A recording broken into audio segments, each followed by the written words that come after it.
मनोज जरांगे पाटील जे आहेत ते लाखो मराठा समाजाला घेऊन आता मुंबईच्या वेशीवर पोहोचलेले आहेत आणि पुण्यामध्ये मुख्यमंत्री एकनाथ शिंदे गटाचे प्रवक्ते जे आहेत संजीव बोर यांनी एक मोठी आकडेवारी समोर आणलेली आहे। नक्की किती आकडेवारी आहे ते आपण त्यांच्याकडून समजून घेणार आहोत। नक्की काय आकडेवारी आहे? मनोज जरांगे पाटलांची मूळ मागणी होती की मराठवाड्यातल्या मराठा बांधवांना कुणबी जातीची प्रमाणपत्र मिळत नाही, ती मिळावी। या अनुषंगाने राज्य सरकारने न्यायमूर्ती शिंदे समिती नेमली आणि या शिंदे समितीने अतिशय उत्कृष्ट काम केलं। यातून आतापर्यंत 57,41,000 नोंदी सापडलेल्या आहेत कुणबीच्या। त्यापैकी 31,29,000 कागदपत्रांचं स्कॅनिंग झालेलं आहे आणि 21,16,000 कागदपत्रे अपलोड झालेली आहेत, म्हणजे ऑनलाईन ते कुणीही पाहू शकतील अशा पद्धतीने ते उपलब्ध झालेले आहेत। मराठवाड्यापुरतं सांगायचं झालं तर आतापर्यंत 32,091 नोंदी कुणबीच्या नोंदी मराठवाड्यात आढळून आलेल्या आहेत। त्यापैकी 23,290 मराठा बांधवांना कुणबीची जात प्रमाणपत्र दिलेली आहेत। या 32,000 नोंदींच्या आधारे आपण बघितलं तर एका नोंदीच्या मागे 40, 30, 50 लोकांना कुणबीचं जात प्रमाणपत्र मिळू शकतं, म्हणजे हा आकडा 13-14 लाखापर्यंत जाऊ शकतो। आत्ताच्या घडीला मराठवाड्यातील मराठा बांधवांना 13-14 लाख मराठा बांधवांना कुणबी जातीचे प्रमाणपत्र मिळू शकतात। मात्र त्यासाठी त्यांना ही जी काही विहित पद्धत आहे जातीचा दाखला काढण्याची, त्या पद्धतीने अर्ज केला पाहिजे, त्या प्रक्रियेतून गेलं पाहिजे। कारण ही प्रक्रिया टाळून जर थेट एवढ्या लोकांना जर दाखला द्यायचा प्रयत्न झाला कुणबीचा, तर जात पडताळणी ते टिकणार नाही, कायदेशीर दृष्ट्या ते टिकणार नाही। म्हणून या सर्व बांधवांनी या प्रक्रियेतून गेलं पाहिजे, अर्ज केले पाहिजेत, विविध नमुन्यात अर्ज करून हे कुणबी जातीचे प्रमाणपत्र पदरात पाडून घेतले पाहिजे। जर तुम्ही सांगताय असं जर सरकारने काम केलेले असेल तर मग मनोज जरांगे पाटील मुंबईला का जात आहेत? हाच तर प्रश्न आहे। कुणबी जातीची त्यांची जी मागणी होती दाखल्यांची, त्या बाबतीत सरकारने इतकं काम केलं, लाखो कागदपत्रांची छाननी केली आणि हे काम अविरतपणे सुरू आहे। आता न्यायमूर्ती शिंदे समितीला आणखी मुदतवाढ दिलेली आहे सरकारने, म्हणजे यापुढे हे दाखले पुरावे शोधण्याचं काम आणि दाखले देण्याचं काम चालू राहणार आहे। ही प्रक्रिया अशी अमुक तारखेपर्यंतच करावी लागेल असं करता येत नाही आणि त्यात समाजाचं हित नाही, हे मनोज जरांगे पाटील आणि आंदोलकांनी समजून घेतलं पाहिजे। दुसऱ्या बाजूने ज्यांच्या नोंदी आढळणार नाहीत त्या मराठा बांधवांनाही आरक्षण देण्यासाठी मुख्यमंत्री एकनाथजी शिंदे यांच्या नेतृत्वाखालील महायुतीचं सरकार कटिबद्ध आहे।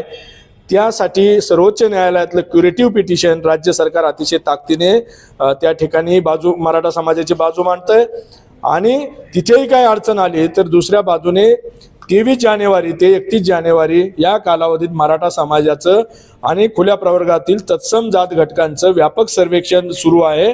देशात एवढ्या मोठ्या प्रमाणावर एखाद्या जातीच्या आरक्षणासाठी केलं जाणारं हे एकमेव सर्वेक्षण असणार आहे। यात किमान 3 कोटी कुटुंबांचं सर्वेक्षण होणार आहे। जर हे सगळं असेल, तुम्ही म्हणताय की शिंदे सरकार एकूणच मराठा समाजाला आरक्षण देण्यासाठी कटिबद्ध आहे, मग कुठेतरी जरांगे पाटलांना समजवण्यात हे सरकार कमी पडतंय का? सरकारने जरांगे पाटलांना समजवण्यासाठीचे सगळे प्रयत्न प्रामाणिकपणे आतापर्यंत केलेले आहेत, आजही सुरू आहेत आणि उद्याही सुरू राहतील। मला असं वाटतं की जरांगे पाटील मुख्यमंत्री एकनाथजी शिंदे आणि सरकारला समजून घेण्यात कमी पडतायत। मगाशी आपण बोलताना असं देखील म्हणाला की जरांगे पाटलांचं जे आंदोलन चाललेलं आहे ते काही राजकीय नेते पाठीमागून चालवत आहेत किंवा जरांगे पाटलांची स्क्रिप्ट कुठल्या तरी राजकारण्यांकडून लिहून येते, ते विशेष करून विरोधकांकडून।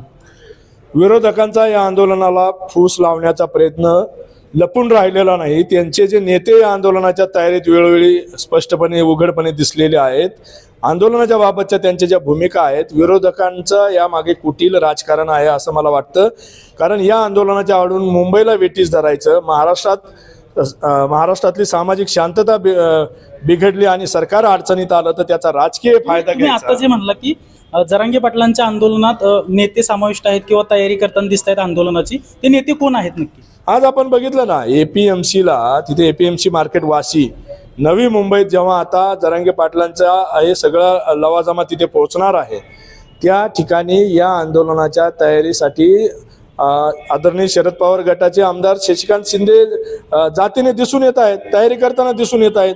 दुसऱ्या बाजूने रोहित पवार तिकडे आझाद मैदानाला भेट देऊन आंदोलनाच्या पूर्वतयारीची पाहणी करत आहेत. जर याच्यातून काय अर्थ शशिकांत घडणार? शिंदे आणि रोहित पवारांचं तुम्ही नाव घेताय, शशिकांत शिंदे आणि रोहित पवार हे शरद पवार गटातील नेते आहेत, म्हणजे एकूणच शरद पवार या सगळ्या आंदोलनाच्या पाठीमागे आहेत असं आपल्याला म्हणायचंय का? शरद पवार आणि विरोधी पक्षातले सर्व नेते मंडळी या आंदोलनाचा लाभ उठवण्याचा गैरफायदा उठवण्याचा प्रयत्न करत आहेत. खरं तर हा अतिशय संवेदनशील प्रश्न आहे. मराठा आरक्षणाचा प्रश्न हा अतिशय संवेदनशील प्रश्न आहे, सामाजिक प्रश्न आहे. या प्रश्नाच्या आडून राजकारण केलं जाऊ नये अशी भूमिका मुख्यमंत्री एकनाथजी शिंदे यांनी वेळोवेळी स्पष्ट केलेली आहे, तसं आवाहनही केलेलं आहे. मात्र कुठल्याही बाबतीत राजकारण आणि राजकीय लाभ उठवायचा ही विरोधकांची खोड आहे, इथेही ती लपून राहिलेली नाही. नक्कीच. जरांगे पाटील यांच्या आंदोलनाच्या मागे शरद पवार आहेत असा थेट त्यांनी आरोप केलेला आहे. अजिंक्य धायगुडे, जय महाराष्ट्र न्यूज, पुणे.